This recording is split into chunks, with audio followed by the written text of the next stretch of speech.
Hello, everybody, and welcome back to a brand new episode of NASCAR Heat 3 Career Mode. Today, we go to Mid-Ohio in the Xfinity Series and the second and final Michigan race in the Cup Series. And in the Xfinity Series, we had another Formula One driver crossover for our team coming into this episode. Last season, it was Fernando Alonso. This season, it is Daniel Ricciardo who we had in the car going into Mid-Ohio. Fernando Alonso is also going to be in the car this season, surprisingly enough, coming up here and in another couple episodes or so. But like I said, we had Ricciardo in the car for Mid-Ohio, and we were hoping for some pretty good performances, but he actually didn't have the best run. He qualified about 14th or so, as you see him coming down out of turn 1, down in towards turns 2, sitting in that 14th position as Daniel Hemrick and Matt Tifft battled there side by side for the lead. Ricciardo would struggle to move his way forwards a little bit, as he would only really just be able to break in to the top 10 barely as we came to about the midway point of this race. So he was certainly struggling to make up the ground, as you see him now in P10 behind the 20 of Christopher Bell as they went down the back straightaway, heading down in towards that second-ish sector of this course. So Ricciardo, like I said, he struggled to work his way forwards, and 10th was really about as far as he would be able to get as he came towards now the final lap of this event. He would be able to still be sitting just now outside of the top 10, but he would be able to work his way back into 10th as he had passed Ryan Preece as he was coming through the final few corners. Ricciardo would come through, the left-hander, to come through and finish in the 10th position, which obviously is nothing to be disappointed about, but at the same time, we certainly expected better from Daniel Ricciardo, but hopefully we can have some better runs here in the next couple races, because we're getting close to playoff time. So hopefully we can get another couple more playoff points at least before the playoffs start. But now it's time to set our sights on the Cup Series race here in Michigan. We've won here. We finished second here many times. I think we might have finished second here earlier this season, as we do get a team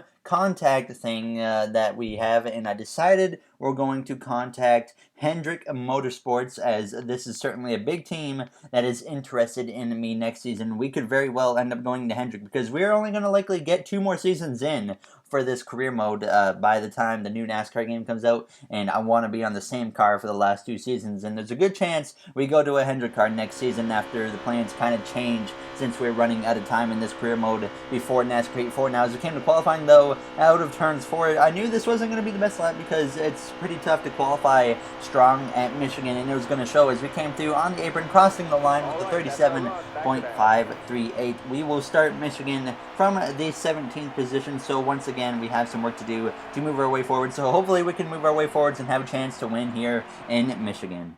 This week, the Monster Energy NASCAR Cup Series races back to Michigan International Speedway for the second and final time this year.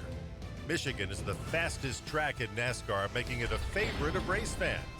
In 2017, another fan favorite, Kyle Larson, won here, making it 3 straight Cup wins at Michigan. That hasn't been done since Bill Elliott did it all the way back in the 1985-86 season. Can Kyle do it again today?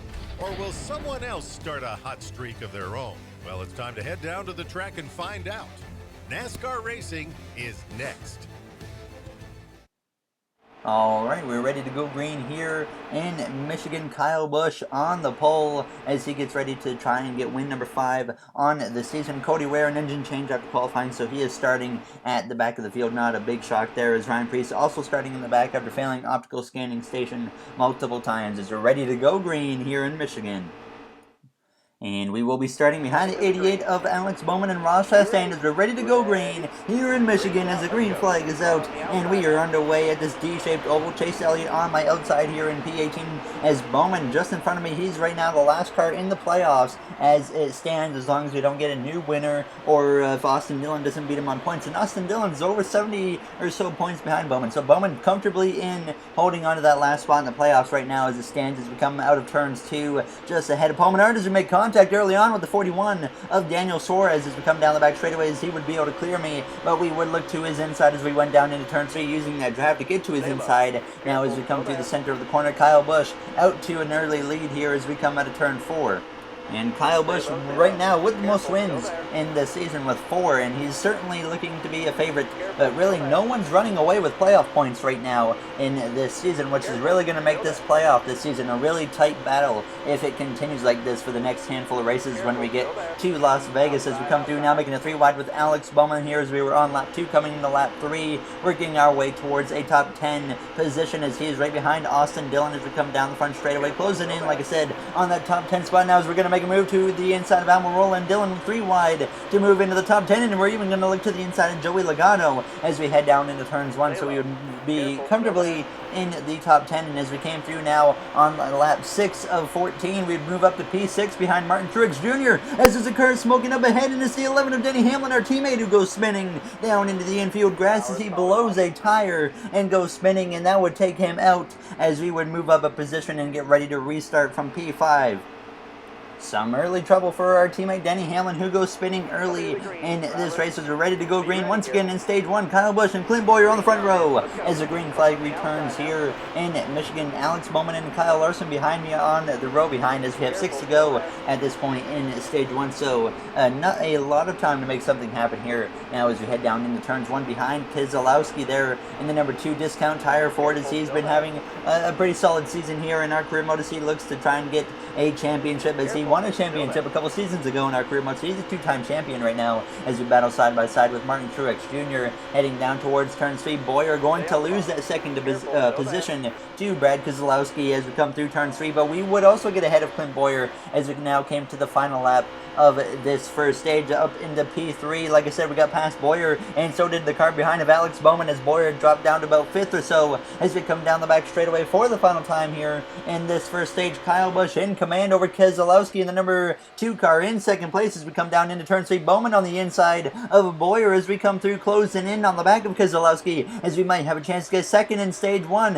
as we're all over the bumper of Keselowski now, though heading down to the line. Kyle Busch wins stage 1 and we come through to get P3 in the stage. So after starting, I think, 17th, that's nothing to be disappointed about. Certainly a good rally forwards to get a very strong finish here in this first stage. We would come to pit road to take 2 cans of fuel and 4 tires, and that would be really the right call. We would come out just where we came in as we get ready. Actually, sorry, we would lose 1 position as Denny Hamlin had actually stayed out after he had pitted earlier after crashing. So he is now leading this race as we're ready to start stage 2 as the green flag is out, and we are once again underway behind Kyle Busch, our teammate. We got JGR, 3 JGR cars now in the top 5 as we head down towards turns 1, just a 12-lap stage here as we push Kyle Busch as much as we can heading into the corner. Clint Bowyer behind me now as we come through the center of turns 1 and 2. Keselowski on my inside as we make contact with him now as we come out of turn 2. And we certainly lose momentum from that contact as Larson and Bowman get ahead of me, and now Paul Menard tries to pull ahead of me as we head down towards turns 3 and turns 4, just in front of Almirola and Clint Bowyer. And Bowyer's going to send it up the inside and hit me in the left rear as we slide up towards 1. We make a big save there as Bowyer just sent it in there and clipped me and nearly took me out. So I was not very happy about that, but we had to get over that quickly. And if I was going to confront Bowyer after the race, I'd make sure to leave my helmet on in the process. Now as we head down towards turns 1, Daniel Hemrick falling in behind me. So obviously we drift back quite a few positions to P32. Thankfully we didn't crash into the wall and we kept the car perfectly clean, but certainly a setback as we would quickly though start working our way forwards back up towards top 25 or so as we sit P23 here with 9 to go in this second stage. And there's trouble up ahead, and it's Kyle Busch, our teammate, who goes spinning through the infield and up into the inside wall, collecting other cars, or outside wall I should say, as that would be a big incident there as we would get ready to go green again. That now marks 2 JGR cars that have crashed in this race. Now it's just myself and my teammate Martin Truex Jr. who haven't crashed in the JGR camp now as we head down towards turns 1 with 6 to go in the second stage.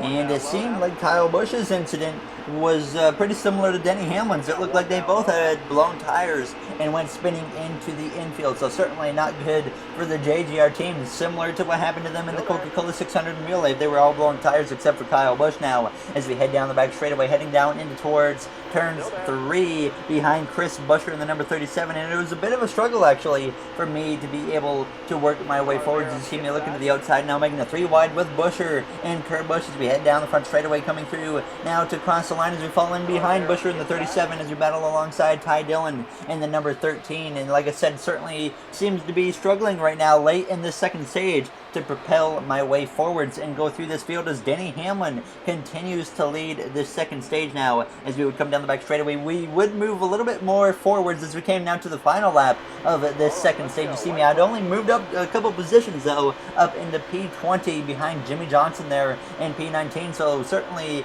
looking like we're going to have some work to do in this third and final stage, as usually we don't finish outside of the points in a stage here in Michigan, but it's certainly going to be the case here today in stage 2 as we come down the back straightaway for the final time in stage 2, 3 wide, way up ahead for the lead as we go down into turns 3 and turns 4 for the final time, closing in on the back of Jimmy Johnson as we come out of turn 4 though. A big run on him as we're going to look to his inside as we come through the trial. Well, Jimmy Johnson is going to get the position by the time the caution came out, so we would get P20 in this second stage, which means we have a lot of work to do in this final stage there, as Eric Almirola would end up winning stage 2. So a great run for him as you get ready to restart here for this third and final stage here in Michigan beside Jimmy Johnson as we're ready to go green behind Kurt Busch, and the green flag is out. Can we work our way back up towards the top 10? We usually finish in the top 5 here. I think our worst finish at this track is 5th or 6th. So certainly don't want that to happen. We don't want to finish outside the top 10 here today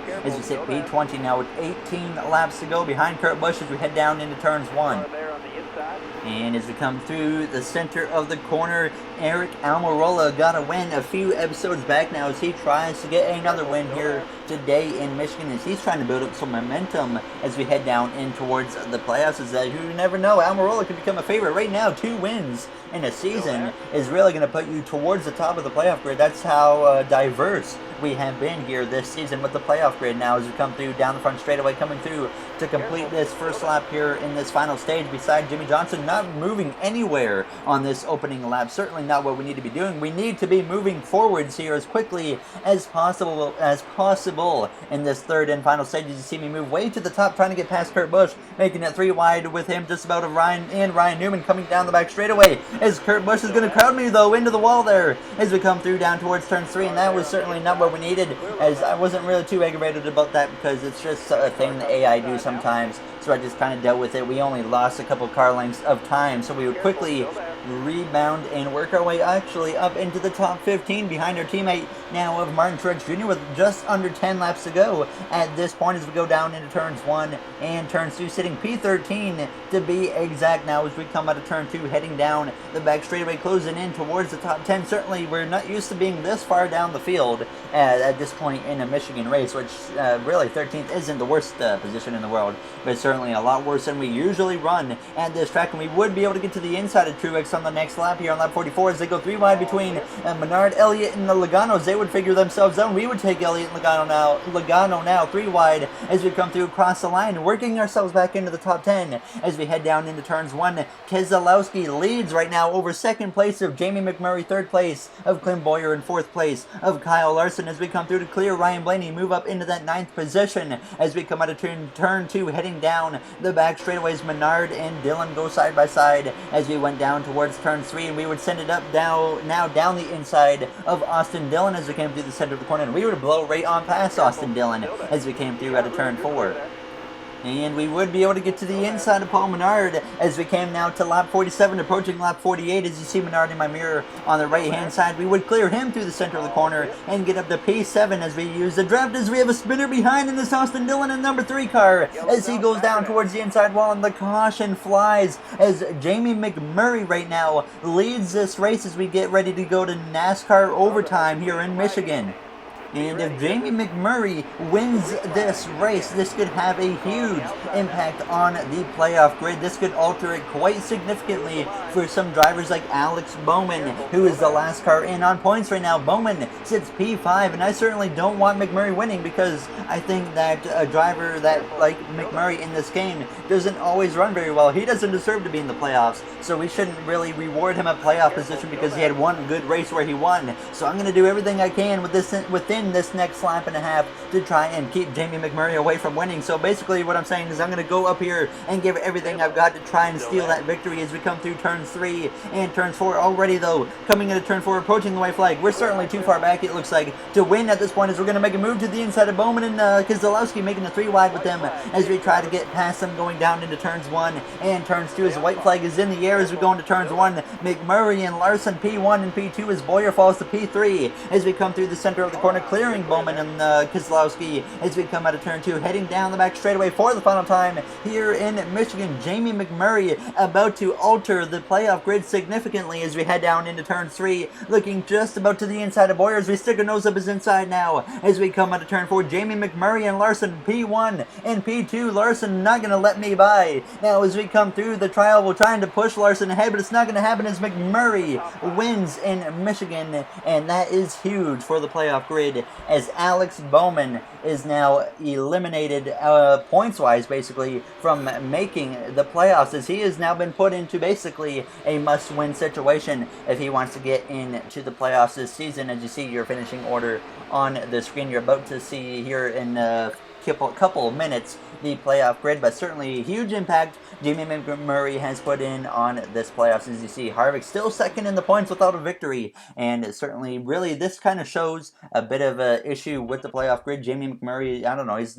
maybe in the top 20 in points. He kicks out Alex Bowman currently, who is the last car in on points in the playoffs. Really, McMurray, I don't think a win should lock you into the playoffs. It just doesn't seem right, and I feel like this could be a good example. Kevin Harvick is second in the regular season's points, but in the playoff grid, you're about to see he is the second last car right now in on points in the playoffs for our career mode, and that's really a big issue that kind of shows for the playoffs, is that wins shouldn't lock you in, because Kevin Harvick right now is at risk of getting eliminated even though he's second in the standings. There you see it. So it's going to be interesting to see if he can hold on as Alex Bowman gets kicked out, and this puts Logano and Harvick in a really awkward situation as they're both in the top 10 in points and they both have chances to get eliminated from a playoff chance because they don't have wins.